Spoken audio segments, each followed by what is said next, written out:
Hello বন্ধুরা, দেখো আজকে আর একটা ভিডিও নিয়ে চলে এসেছি। সবাই কেমন আছো? আশা করি ভালো আছো। সাথী কুকিং চ্যানেলে সবাইকে স্বাগত। আজকে করেছি কি দেখো, এখানে কাঁচকলার কোপ্তাকারি আলু দিয়ে সুন্দর একটা নিরামিষ রান্না করেছি, সেটাই দেখাবো।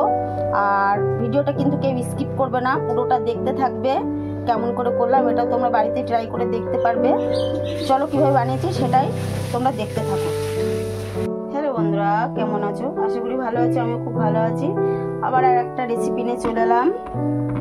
দেখো আজকে আমি 3টে কলা নিয়েছি, কলাগুলো খুব সুন্দর করে ধুয়ে নিয়েছি, মুখটা কিন্তু কেটে নিয়েছি। আর এটার হচ্ছে কাটা হয়ে গেছে দুটো।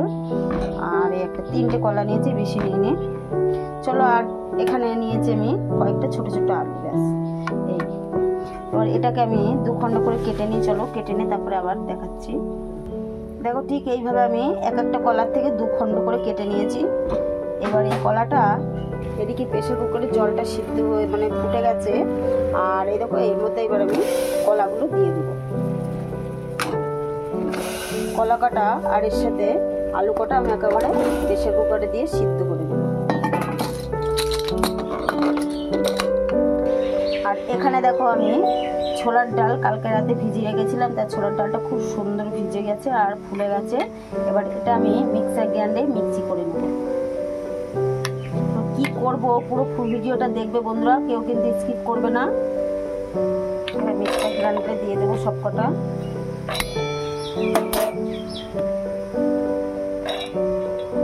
এর মধ্যে দিয়ে দেবো এবার 3টে লঙ্কা, কাঁচা লঙ্কা। এবার চলো এটা মিক্স করে আসি। মটর ডালটা দেখো, ছোলার ডালটা দেখো আমার এখানে মিক্সি হয়ে গেছে, এবার লাভিয়ে নিচ্ছি। এইদিকে দেখো বন্ধুরা আমার কাঁচকলাটা কিন্তু সিদ্ধ হয়ে গেছে, এই দেখো দেখতে পাচ্ছ গলে গেছে। আর এখানে আলুটাও কিন্তু ছোট ছোট আলু বলে আমি কিন্তু আস্তে আস্তে দিয়েছিলাম, এটাও গলে গেছে। এবার একটা পরিষ্কার করে আমি খোলা পরিষ্কার করে নিই। দেখো হাত দিলেই উঠে আসবে একদম, কিন্তু একটু গরম তো হাত দেওয়া যাচ্ছে না। এখানে কিন্তু বন্ধুরা দেখো আমি কলার খোসাটা ছাড়িয়ে নিয়েছি, খুব সুন্দর গলে গেছে। আর এখানে যে আলুগুলো ছাড়িয়ে নিয়েছি, এই আলুটা কি করব পরে বলছি। আগে আমি কাঁচকলাটা সিদ্ধ হয়ে গেছে, এটা আমি ম্যারিনেট করে নেব। এদিকে যে ছোলার ডালটা আমি মিক্সি করেছিলাম, এর মধ্যেই কিন্তু আমি কাঁচকলা কাটা দিয়ে দেবো, সিদ্ধ করাটা। এবার দেখো আমি কাঁচকলা কাটা এর সাথে ভালো করে মিশিয়ে নেব। ঠিক আছে, খুব সুন্দরভাবে সিদ্ধ হয়েছে কাঁচকলাটা।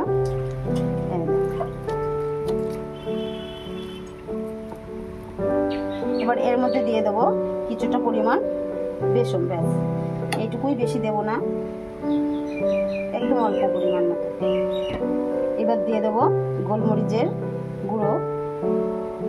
আর এর মধ্যে এখন কিন্তু আমার লঙ্কাটা দেবো না, কারণ আগে আমি যখন মিক্সি করেছি তখন কিন্তু আমি দিয়ে দিয়েছি, তার জন্য কিন্তু আর দেবো না। এবার দিয়ে দেবো স্বাদ মতো লবণ, আর দেবো হলুদ, ব্যাস এই হলো উপকরণ। আমি এবার এটা ভালো করে মিক্স করে নেব। এবার আমি এটা খুব সুন্দর করে ম্যারিনেট করে নিয়েছি।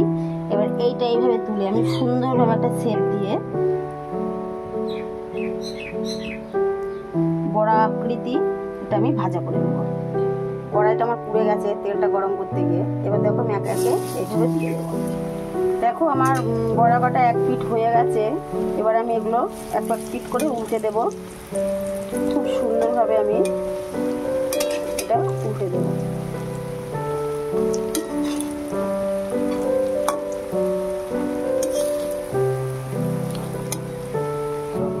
একটা আমার দেখো ভাজা হয়ে গেছে। এবার এটা আমি লাগিয়ে দেব। খুব সুন্দর করে একটু লাল লাল করে ভাজা করে নিয়েছি। এবার আমি পাত্রটাই লাগিয়ে দেব। আমার কিন্তু বড়া কটা সবকটা রেডি হয়ে গেছে। এই বড়া ভাজার এই তেলেই কিন্তু আমি কয়েকটা জিরে দিয়ে দেব। এবার দিয়ে দেব কয়েকটা শুকনো লঙ্কা, আমি ছিঁড়ে ছিঁড়ে দিলাম। আর একটু দেবো আদা, গ্রেট করা আদাটা দেবো। এবার আমি যে সিদ্ধ করা আলু কটা আমি দেখো আমি কেটে কেটে 2 পিস করে নিয়েছি, ছোট ছোট, তার জন্য 2 পিস করে নিয়েছি। এইবার এটা আমি এই যে মশলার মধ্যে আলুটা দিয়ে দিলাম।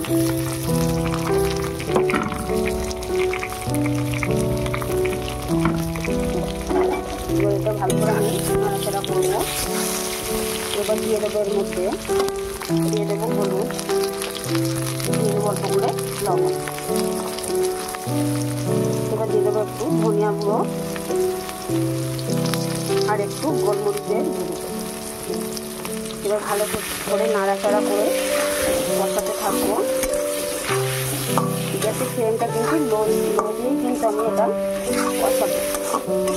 হ্যাঁ বন্ধুরা, আমার ভিডিওটা যদি ভালো লেগে থাকে অবশ্যই লাইক, কমেন্ট, শেয়ার করে পাশে থাকবে। আর যারা নতুন বন্ধুরা আছো তারা কিন্তু আমার চ্যানেলটিকে সাবস্ক্রাইব করে বেল আইকনটা প্রেস করে দেবে, যাতে আমার ভিডিওটা ছাড়ার সাথে সাথে তোমাদের কাছে পৌঁছে যেতে পারে। আর তোমাদের সুন্দর সুন্দর কমেন্ট আমার কিন্তু ভিডিও করতে উৎসাহ লাগে।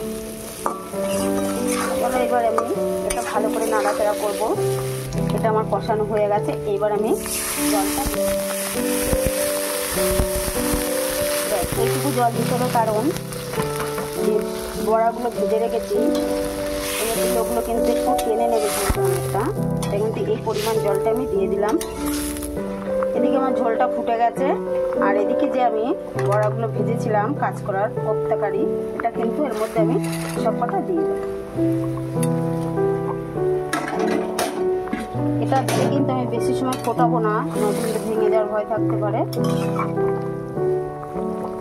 এবার দেখো আমি যে লঙ্কা কটা চিড়ে রেখেছিলাম দু একটা, সে কটা আমি কিন্তু এর মধ্যে দিয়ে দিলাম। আর 2-3 মিনিট হলে হয়ে যাবে। এবার দেখো নিরামিষ তো, এবার এর মধ্যে আমি অল্প করে একটু ঘি দিয়ে দিলাম। ঘিটা দিলে কি হবে, নিরামিষ সবজি যে কোনো জিনিসে রান্না করবে খেতে কিন্তু আরও সুন্দর হবে। কেমন হয়েছে অবশ্যই বলবে বন্ধুরা।